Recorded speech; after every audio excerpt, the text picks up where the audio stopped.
ប្រវោសនាពីខ្ញុំចាយទុំសំពុំអូនហើយនឹងបងយើងទាំងពីរនាងសំទាំងទំផអូនហើយនឹងបងរៀបការនឹង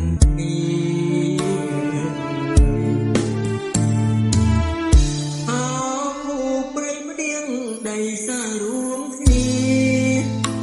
ហើយនៅអូនបែបមានថ្មីអូនមានសង្សារជួបត្រឹមសំដី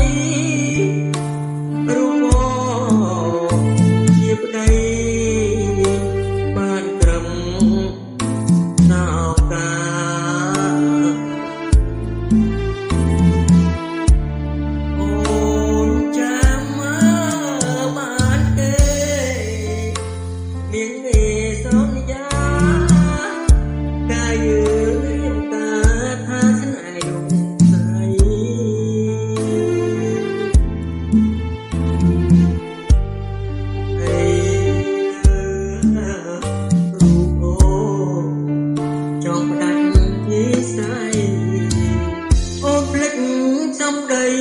មុនថ្ងៃ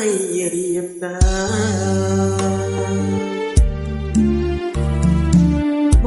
ងផ្ញើសំដីតាមសំនៀងទៅបើសិនណាត្រូវបើអូនតែក្នុងដៃ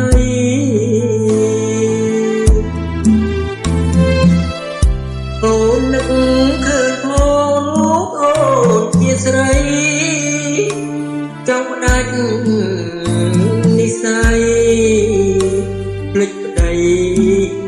កំសត់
អូនភ្លេច